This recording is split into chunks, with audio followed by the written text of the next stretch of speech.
used to always try to get clean for a girlfriend, a job, my parents, something other than for me. I had finally hit my bottom where it was life or death for me. I would search for a script. I would find somebody that has a script that's used it, has had results with it, and practice that thing like your life depends on it. Phone Warrior Nation, this is another episode of the Phone Warrior podcast. And man, we have one heck of a special guest today, the one and only Eric Cline from Raleigh, North Carolina. Eric, welcome to the show. What up, y'all? I appreciate you for having me on. Let's chop it up. Let's get it going.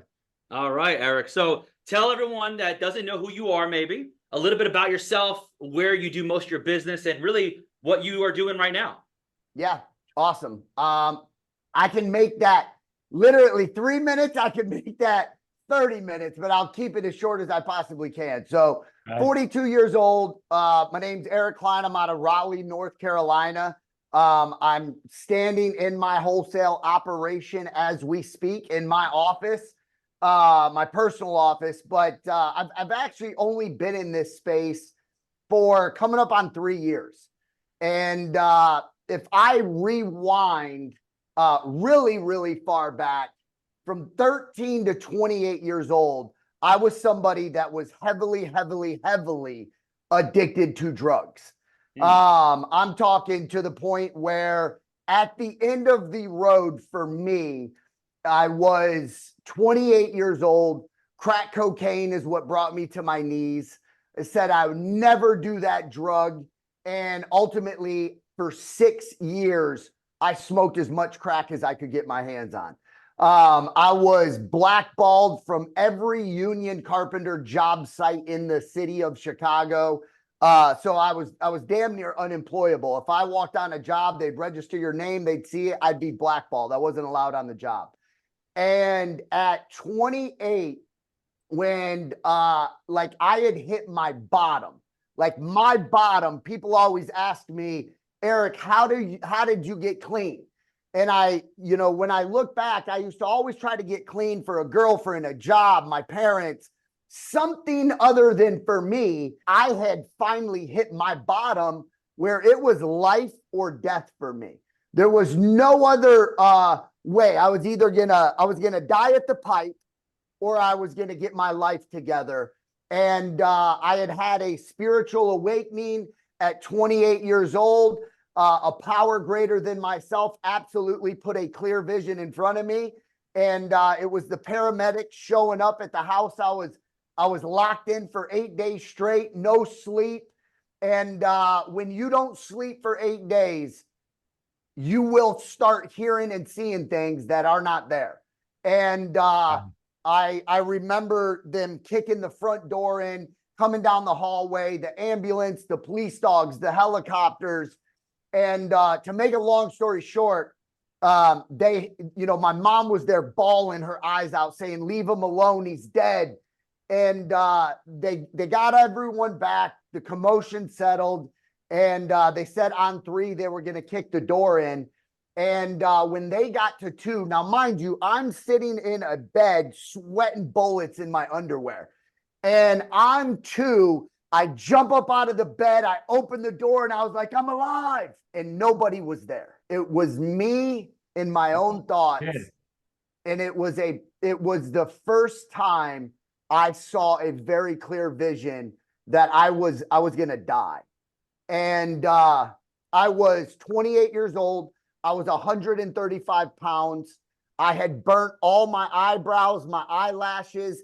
I had baseball-sized blisters on both my cheeks from lighting the pipe on the stove, because I had to get so close to the stove, I was literally burning myself.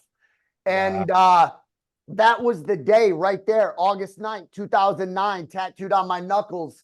I will, God willing, August of this year, I will have 15 years clean and sober off of any mood or mind-altering substances. That's awesome. That's awesome. And that is my biggest accomplishment. That is the thing that I wear the most dear to my heart, because anything I put before my sobriety, I will ultimately lose. Wow. Wow. Wow. That, Um, That's a that's good great. way to start, right?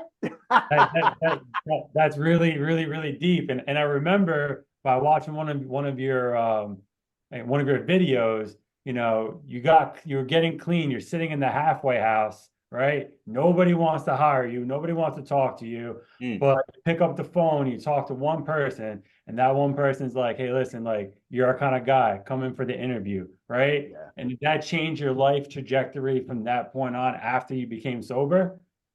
Yeah, I went into treatment. I was getting out of treatment. I started taking suggestions from people that had what I wanted. And at that point, it was just to stay clean. Like I didn't give a shit about anything else other than like I was truly trying to save my life at this point.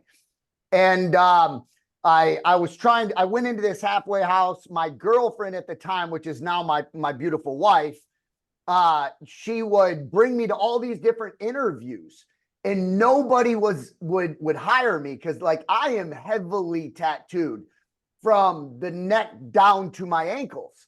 And like my appearance is okay on a job site. It wasn't okay in the corporate world. And when I went down to Florida to get clean and I got out, there's no unions in Florida. You can get very cheap labor in the state of Florida. And so that wasn't the path I was going to go down. So I was trying to get waiter jobs. I was trying to work at retail stores. Like nobody would hire me. And I ended up taking a job as a bus boy at a restaurant, but I would have to wear all this makeup to act like I didn't have any tattoos. So I was literally hiding who I was. And I remember because I didn't have a license, I didn't have a car, I would have to take 2 buses there, 2 buses back. I worked there for 2 weeks and the manager handed me my first paycheck. And for 2 weeks of employment, he stroked me a check for $146. And Wow. I was like, this won't even pay my halfway house rent. Like I didn't know what to do. So as my my wife picked me up, brings me back to the halfway house, and there was that piece of paper hanging on the wall that said, telemarketers wanted $15 an hour. That is the piece of paper that changed my life, literally changed my life. So I picked a phone up going on almost 15 years ago. And when I tell you, I have made a very amazing life for me, my family, and tons of people around me by learning how to sell stuff over a telephone. oh, so Eric, everything you said was very powerful. Hope you guys were taking notes on that. But Eric, let me ask you this question, man. Like, what is the biggest life lessons then that you've learned? Give us the top 2 that first come to mind. And what I said a lot there. You said a lot, but like if there was anything that you've either visualized or anything that you really just like, okay, this is like tried and true, like Yep. to me that I've learned in dealing with everything you went through in your life like that to transitioning to the telemarketing and now being the phone goat. Like, what would you say the top 2 or 3, let's say, would be for you? Yeah, so in the very beginning, going all the way back, when the pain gets great enough, we tend to change. And that's in all areas of our life, whether it's, you're being an addict or you're in your relationship with your spouse. Like when the pain gets great enough, we change. Nobody else is going to make that change for us other than ourselves. At least for me, it wasn't going to happen. And I don't know if I'm wired differently, but like I got to make a mistake in order to learn from that. Sometimes I got to do it multiple times. And when I'm sick of the feeling of that, finally I'll make a change. And that's still tried and true for me today. Like I make mistakes all the time. And when I do a mistake, I'm like, what the hell did I do that for again? So when the pain gets great enough, we're going to change. And then for me, man, I am scared. I wake up and it's a healthy fear of mine. I wake up every day scared that if I let off the gas, if I stop doing what I'm doing every single day, I'm going to slide back to where I used to be. I never ever want to have to eat ramen noodles because that's all I can afford. Like, I never want to be in that position. I never want to put my family in that position. So it's like, dude, I have a healthy fear every day that I wake up and I don't want to go back to being the old Eric Cline that I knew. Because not many people today outside of my immediate family know that person. My wife doesn't know that person. My kids don't know that person. Like, my circle of friends today don't know that person. I stand on stages and speak. They don't know that person. And I'm afraid if I stop doing the work, they're gonna see parts of that person. Do you, so Eric, but on that point, this is so critical because the realtor community that we service right over here is that the self-esteem is at the almost like at the bottom that I've seen agents be, especially with the market change. So like, do you have to fight this old Eric day in and day out? Is it always there, or did you just kill it? Like, what? Give me more of the mindset around that. Great question. And a woman yesterday asked me that exact question. She would, I shit you not, I spoke in front of another very powerful sales guy with Andy Elliott. I spoke in front of his community yesterday. And when I got done, she hit me up in the DMs and asked me that exact question. She goes, I've been clean and sober for years. She goes, I can't fight the demons. She's like, they keep crawling up on me. And I go, listen, I still have those feelings today. Like, every day I was an addict for 15 years. I've only been clean for 14. I did a lot of messed up stuff in my life. And it's like, until we can forgive ourselves, like, I have had to do a lot of work to forgive myself for what I've done. A lot of internal work of forgiving myself, because I am my own worst enemy. Like, people see the social media, people see all of the fake stuff. It's all snips of people's life. And like, I am still a human being. I am still a sick person on certain days. Like, so for me, to answer your question, I know this is a long, drawn out answer to this. The perfect answer. Dude, every day, so a thing that I do every, like, if you were to go to my house right now, on my bathroom mirror, I have on my bathroom mirror a dry eraser marker. Eric, you're an amazing human being. Eric, you're awesome. Eric, I love you. You're gonna get X amount of deals this month.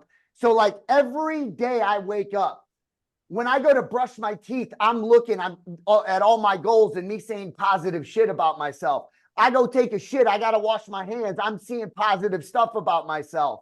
So it is a daily thing that you got to just constantly go into the gym, working out, or having productive conversations, filling your mind with good shit. Because we live in a negative world. We live in a negative world, man. We do. And listen, like, every day that you wake up, going back 14 years when you took that last drug, and now you're the new version of you. Was it people that helped you? Was it self-discipline books that helped you? Was it just strictly your mindset and your affirmations that you did? But like, I feel like it's collectively a lot of different things that made you who you are right now today. So like, somebody's struggling, regardless if it's drugs, regardless if it's alcohol. Listen, they could be, in the wholesale space, the realtor space, and struggling because they did a deal. A great 2 years ago, but last year wasn't as great. How did you overcome that mindset? Because it's so tough. It's so easy to be like, you know what? I read the mirror. I am a great individual. You know what? I got complacent, let's just say. How do you overcome that? And how did you take that inside of you to flourish to who you are right now? Really good question. It's all of the above of what you just said. Literally all of the above. Again, going back to when the pain gets great enough, right? We change. But for the first time in my life, I realized my way did not work. What I was doing, I couldn't keep myself clean. I couldn't be successful. Like everything I was doing, I was like, all right, shit, I've been trying this for 28 years. My way is not the way. So for the first time, and I said it a little ways back, I just started taking suggestions. I would get around people that had what I had. In the beginning, it was to stay clean. I went to people that had years clean. What did you do? What did you do to get 3 years clean? Oh, you changed people, you changed places, you changed things. Boom, done. I'm going to do that. Environment. Right? And then I get into a call center. When I got into my first call center, I was full of social anxiety. I had self-doubt. I had phone fear. I had all of that. Like I did not jump on the phones and have that, where I could sell water to a damn whale. I wasn't that person. I wasn't that guy. So what did I do? I got into my first call center and I went to the people that were having success. How did you do this? Like literally. So it's for me anyways, my circle got real small because I had to cut damn near everybody out of my life, including very close family members. I had to cut people out of my life.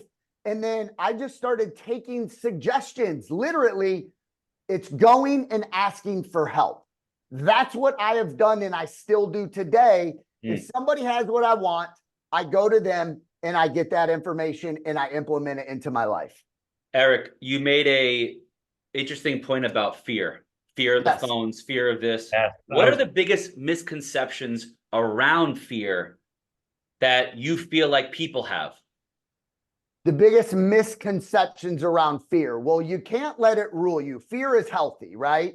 You're either going to live in it or you're going to push through it and it's going to motivate you. And a lot of times that fear right on the other side of it is the most amazing feeling you're ever going to feel in your life.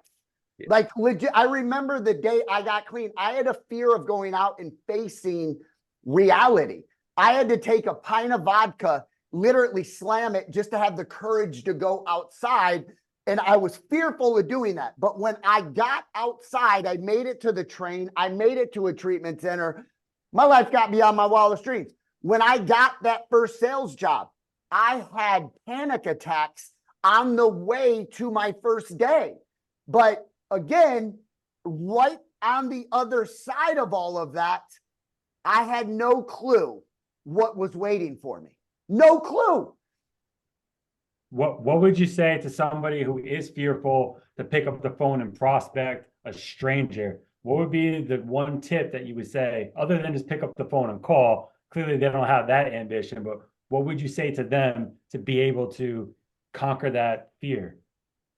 To conquer the fear. Okay. Well, one, repetition is king. Repetition is king. You got to do it. Two, I'm a firm believer in scripts. So for the person that is fearful, if they don't have a script in front of them that they know is tried and true, then they're just winging it, right? My office right now, I have a 12-page script. So, excuse me, it's like your favorite movie. Your favorite movie, the most high-paid actors, they still have a script. They still have a script that they go off of. So for anybody that's getting ready to jump on the phones, like I would search for a script. I would find somebody that has a script that's used it, has had results with it, and practice that thing like your life depends on it. And then as soon as you understand it, you can rehearse it. You put your own personality into it. Before you know it, you're just absolutely crushing it. I hope everyone heard that. Practice like your life depends on it. I'm going to steal that. Thank you, Eric. That's a good one. I remember when I jumped into my first call center, man, my wife would vouch for everything that I say. I knew I wasn't the most talented person in this call center that I worked in when I first started out in the game. There was over 200 people in this company, all on the phones. And I remember taking my scripts at home at night and I would pace the living room. literally in a circle, just reading it to my girlfriend, now my wife, Shyla. Let's just call her Shyla. Yeah. I literally walk in a circle for hours because I wanted to make sure when I went in the next day, I was better than I was the day before. And for anybody that is getting started in phone sales, you can be taught to sell. People are not naturally born this way. I promise you that. There's a difference between having the gift of gab, where you can just socialize and talk to people, and actually closing deals. Correct. Right? So you can be taught this. I do believe you can be taught this. And kind of one of my first questions is, we are in phone sales. We're all in phone sales between us three right here. But when you are in phone sales and you're calling random people, do you follow up with people to get the deals? Or do you just make one phone call and like, oh, I hope it happens? Because you know what? I have a couple more questions that popped in my head about this, but I want to know about the follow-up side, how to actually make the contact. Are you following up 5, 10, 15 times? Or are you making the sale the first time? Because I think a lot of people have the misconception it happens on the first call within the first 3 minutes, and that's how you're going to make that $200,000 spread right there. So talk a little bit about your follow-up with this with phone sales. You see the bat, right? You see the bat. Yeah, I know what the bat does too. I've seen it go into the side. You know the purpose of that bat? Is as many at bats as possible. You're gonna We swing beat the shit out of these leads. it. That's what that bat's for. And Okay. this is why. Will you get a deal here and there on a first call? Yeah. Are you going to make a living or get wealthy off of that? Absolutely not. You're going to go broke, and you're going to be the low 1, 2, 3, 4, 5% of people in sales. So the money is in the follow-up. To answer your question very specifically, is every single month we get 5 to 10 deals in my wholesale operation where the lead is 6 months to a year old. 5 to 10 deals. And it all comes from follow-up. I just had a group of people in my office either last weekend or the weekend before, and I was showing them how many touch points it took to close this deal we funded on last month. It was either $40,000 to $60,000 deal. There was 56 touch points, and we pitched this lead 3 times. They rejected our offer all 3 times. Their time and circumstances changed. We got them back on the phone, and it became let's just call it a $40,000 deal for us. But the lead was over 365 days old. Wow. How many leads, Eric, then to get that deal flow of 5 to 10 in a month? How many leads are coming into your company per month to get that deal flow? Yeah. So we are pretty much a 95% a wholesale operation is what we do here. We're doing anywhere between 40 to 50 contracts a month, and we will fund on anywhere from 50 to 55% of those. Okay. Wow. Just so you know the lay of the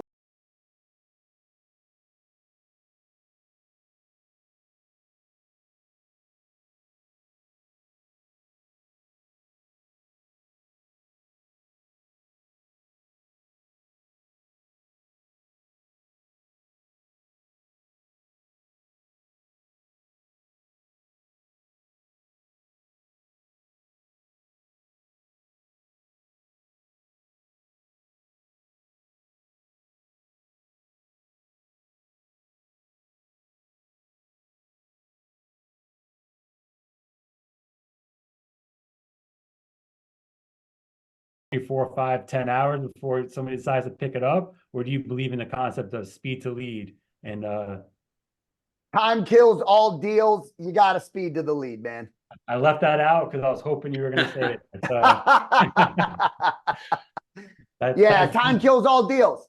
The hardest part about this industry right here, and I quickly figured this out when I jumped into this space, is the hardest part about this specific industry, the wholesale industry, or even being a realtor, is all the amateurs that are out there that screw it up before we ever get to that homeowner.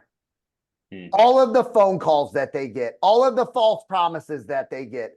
And then when we finally get them on their phone, their skepticism is so high, their guard is fully up. So it takes a professional to be able to lower that skepticism, lower that guard, and get that person to like you, trust you, and ultimately want to do business with you. Yeah, that's a mic drop right there, guys. Okay. Yes. We gotta, Yeah. I mean, that right there, if there's any value you're getting from this call or from this session, is that right there. I mean, that's beautifully said. So now transitioning to money in abundance. Okay. Because let's say you're now getting the deal flow. Let's transition. So we're talking about the amateurs. Now let's go to the professional side. For guys like yourself, or maybe getting or about to get to your level. And let's say you could be single, have a family, doesn't matter, but now you're making some money. Okay. What are the biggest misconceptions that you feel like people have around money and abundance? Well, one, it's the only misconceptions that are out there are the ones that do not have it. Let's just get that very straight. Because anybody that would be listening to this that has it does not have that misconception. So for the ones that have it, one, but you wake up and smell the goddamn roses, you're wrong. But the ripple effect that it has on you, your loved ones, your friends, your family, what it can do for your business, what you can donate, like it's not even a misconception. It's the people that don't have it don't understand it, and that's okay. That is completely okay. They don't understand it. But I just look at it, what it's been able to do for me. I will just last Christmas, my wife, my two kids, we flew out to Hawaii, and I did not know this, but my wife flew my mother and father out to Hawaii. My mother was the lady that was crying, saying, "Leave him alone. He's dead. He's already passed away." Now, 14 years later, I get to give my mother a freaking trip of a lifetime. I got to give her an experience she will never experience again. My father, a week prior to coming out to Hawaii, just beat prostate cancer. And it's like, without having money, I'm sorry, that type of experience does not exist. It doesn't. It gives you options that you don't normally have, right? Yeah, it gives you options, man. I don't have to, God forbid something were to happen to somebody that I absolutely love today. Like, they're going to be okay. I will take care of that person. So I don't know about a misconception. Those are the people that just ain't got it. Yeah. Yeah. And so, okay, now your schedule. You now have a different probably schedule than you did when you started this whole wholesaling game that you've obviously created for yourself. What did it look like in the beginning, and how does it compare to what you're doing now from a schedule perspective? Yeah, great question. Schedule with a hoodie. Yeah. So here over the last, I don't know how many months, I will say this, I'm an absolute workaholic. I work a lot, and it's a gift and a curse. But the one thing I can say is here over the last, let's just call it 6 months, my wife and I have been waking up at 5 to 5:30 in the morning, and it's been the best thing for my marriage. For the simple fact, we go on a 30 to 45-minute walk with me and my wife, and we are more connected right now as a couple than we have ever been in 14 years. I mean, when I say we are aligned, her and I are doing this truly doing this together for the first time. And I will say this, my life has gotten so much easier because she's not behind me, she's right beside me. And like, we're doing this damn thing called life and business together. We have created a life around what we are doing. So we wake up at 5 in the morning, we go on a walk. every single morning I eat breakfast with my family. It's me, my wife, my son. We sit at a table, we eat breakfast, and then I am typically at my office an hour before anybody shows up. And I have been doing that now for over 14 years. And I used to have a company in Fort Lauderdale where I had over 150 people working with me in my office, and I was always the first one there. And the reason I live by that is the very first call center I ever worked in, I was so hungry and anxious to get my life going. I was the first person to show up at that company, and I would have to wait for somebody to let me in. So I said, the day I started my company, I said, no one will ever have to wait to be eager to get in the doors here. So I beat everybody to my office by 1 hour. Now, in that hour, what it allows me to do is I sit and I look at KPIs, key performance indicators.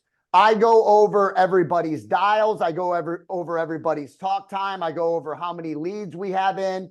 I go over how many leads we've converted. I look at how many offers we have out. So I really analyze the KPIs when I'm sitting here by myself. And then the day gets off and running. I'm right now running a wholesale operation. I have a call center in Pakistan. I have my brand, and I offer my CRM. I license my CRM out. So I run 4 different companies really from this office. And then after the day ends, I go to the gym right across the office. I work out, I go home, and I eat dinner with my family. We all sit at a table. We eat dinner every single night. And then I spend some family time at home. So what did it look like then in the beginning when you were building this up? How many hours, let's say, were you on the phone yourself, prospecting for business and following up with people? The audience can believe this or not. I don't give a shit. When I first started this company, I actually moved away from my wife and son for 6 months so I could get 100% dialed in. Now, I'm not saying people need to move away from their family, but I knew when I was going to start this business, I needed nobody around me. I actually moved to Raleigh, North Carolina by myself, knew nobody. My wife and son stayed in Boca Raton, Florida. And the day I picked the phone up, I was working sun up to sundown. I kid you not. I would take breaks throughout the day just to get my sanity back. But I was about as dialed in as a person could get when it came to starting a business. I would get every single day, just so everybody understands, every day I was getting between 4.5 to 5+ hours of talk time. Wow. I was making, and this is no bullshit. Like, people boost their numbers up, but it does me no good to fake a number for me. I would make 3 to 5 offers every single day. And an offer is where I took them through an entire sales process. I put them on 2 different holds. My underwriters underwrote the deal, and I made an offer I would be willing to put in writing and put my signature on. So I would do 4.5 to 5+ hours of talk time. I was making 3 to 5 offers a day, and I would outbound dial anywhere from like 60 to 70 numbers, but I would get my talk time within those dials. Incredible. The last part that you said brings up a point. I feel like a lot of people ask us, when you're making phone calls, do you use your cell phone? Do you use a burner app? Do you use a Google Voice app? Do you use a dialer? Were you hand dialing each of these numbers? So no, I started with a phone system, but whatever you got to use it. If you got a damn phone, just pick it up and start dialing phone numbers. It is what it is. But I knew in the beginning when I first made a call in this industry, I was going to eventually build a team, and I wasn't going to hire somebody until I had tracked months worth of KPIs on myself. Okay. So it took me 4 months to collect enough data where I said, all right, if I build a team around this system that I just did for 4 months, I'm going to have success in this industry. I could have easily day one hired a team. I had the money to do it, but I'm like, I got to understand the day-to-day grind that they're going to go through. I got to understand the emotional roller coaster. I got to understand how many dials does it truly take to get somebody, you know, that's interested and going to hear you all the way to the end of a pitch. How many offers is it truly going to take before someone says yes and I get a contract? Like, I needed all of that before I said, all right, you come work on my team and you follow this right here, you're going to have success. In many of our, realtors that follow us in our network that we have, they would look at you and seeing this podcast and say, Eric's made it. You've done it. You've done what you have to do. I know we can go back to that whole thing. You're fighting that demon every day, but how do you fight complacency on a daily basis? Complacency? Yes. It's, for me, it's a healthy fear, man. And more importantly, listen here. I got a healthy pressure on my shoulders today. Healthy pressure. I got almost 20 people outside of my window right now that depend on this guy. I got 200 people in Pakistan in my call center that depend on this guy. I have a beautiful wife, a son, a beautiful daughter in college right now that depend on this guy. I have a mother that finally she's one of my biggest cheerleaders. My mother is. She used to always say, this kid ain't going to make it. He's going to die. Like, she went through the emotional, she went through the emotional stages of actually thinking I was dead. But today, like, man, it ain't even, is it about me? Yes, obviously it's about me. And I haven't made it to where if I wanted to hang it up today, could I? Yeah, I could. But dude, at the end of the day, for me, if I'm not staying busy, I'm probably going to get in trouble. Like, I need to stay busy. I know myself. Do you have a coach? Yes. Dude, the answer to your question is yes. In the last probably 45 to 60 days, I have spent on mentorship. I have spent probably 40,000, 75,000, 20, 40, 75, 20, whatever those numbers add up to. I've spent that in the last 60 days. Wow. And so have you been coached your entire career for your buildup? You've been coached the whole time. I have never not had somebody that had what I wanted. Okay. Never. When I first started out in the game and I had my company, I got under Grant Cardone's wing.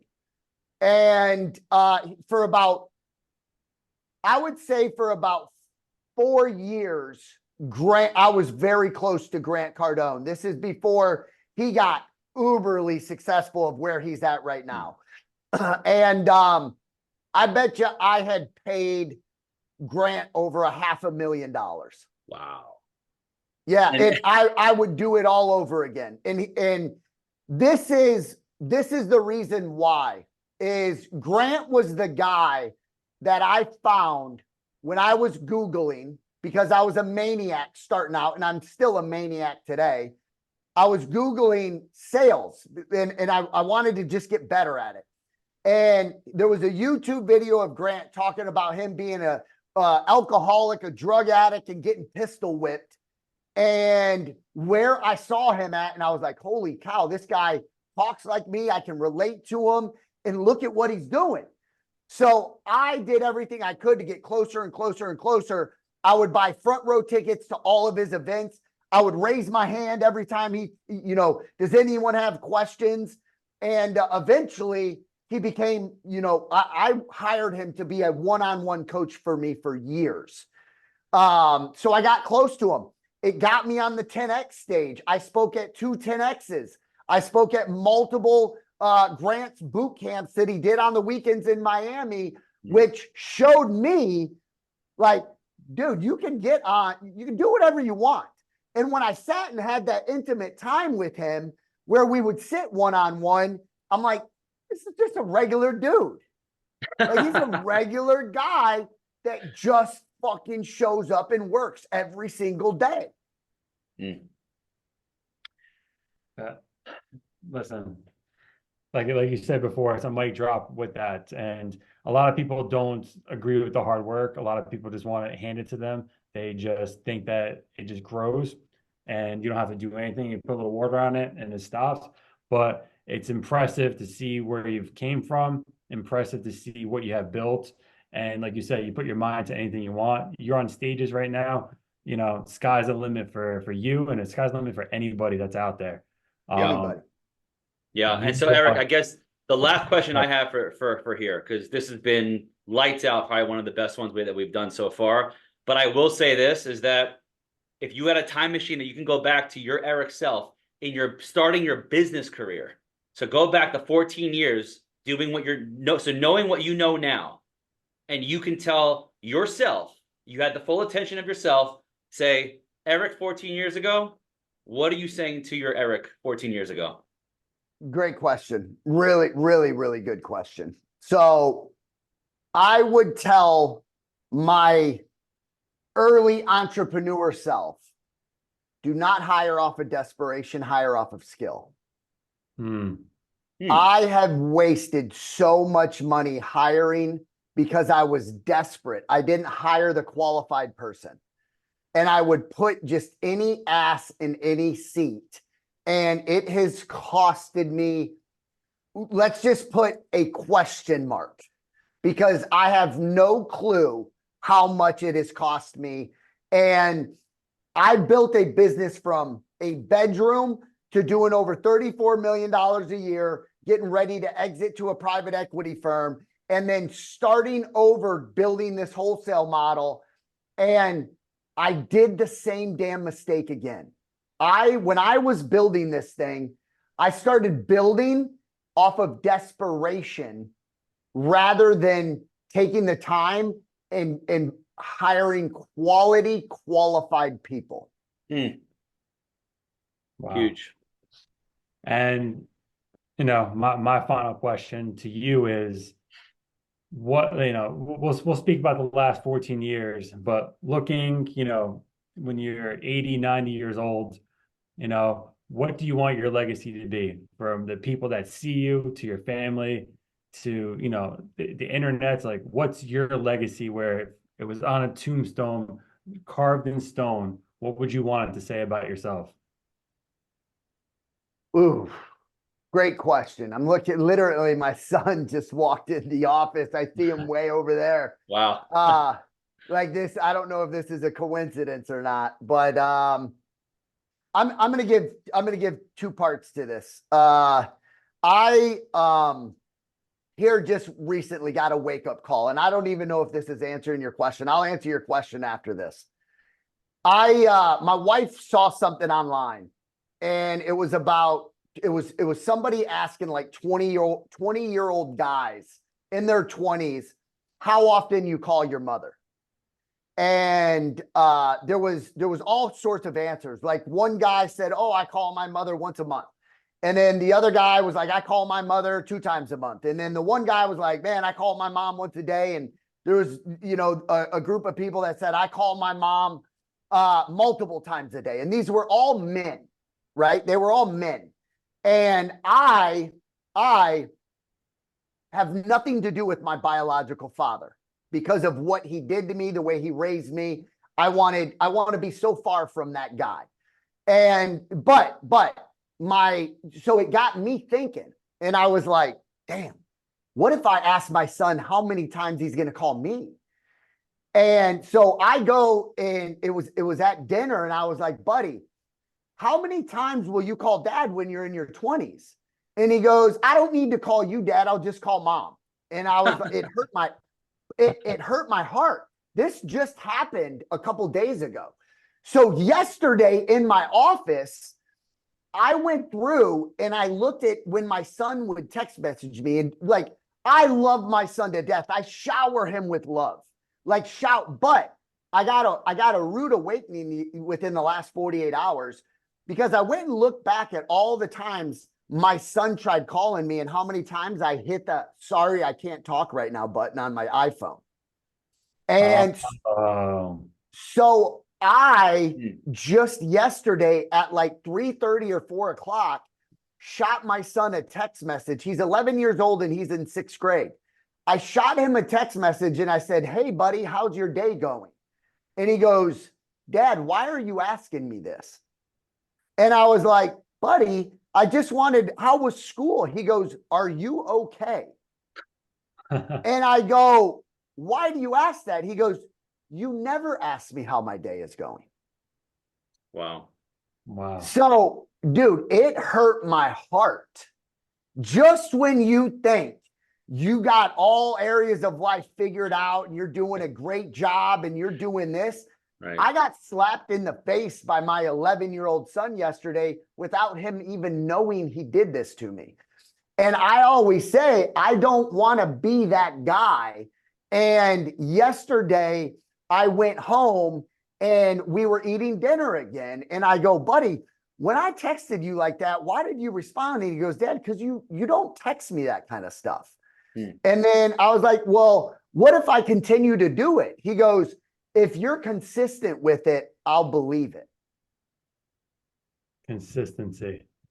So I didn't answer your question, but like, I just saw my son and that triggered exactly what I've went through in the last 48 hours. What do I want people to know me for? Is I was able to help all sorts of people, all walks of life. It doesn't matter. I'm like the second chances is real guy. Second chances are real. Third chances are real. 4 chances are real. I don't know how many chances I've had, but I was the guy, and my niche is phone sales, that I was able to transform so many lives by showing them you can do it. If you can pick up a phone, you can overcome the fear, which I have a bulletproof 5-step sales process. You can change, like, you can make radical changes in your life, because I did mine at 28 years old. And dude, everyone is supposed to truly have a life beyond their wildest dreams. So I want to have a ripple effect where I make call centers cool again. I make picking up the phone cool again, and just showing the outcast. It doesn't matter how many tattoos you have. It doesn't matter your level of education. It doesn't matter any of that shit. Like, you are who you are, embrace who you are, and get around the right people and just start winning. What's the easiest way for people to find you if they have referrals for properties that they want to get over here? Hit me up on Instagram, the Eric Cline. Eric Cline. Cool. Yep. Awesome. This has been fabulous, Eric. Awesome. Awesome stuff. Thank you. I Phone appreciate Warriors it, man. Nation, we're out.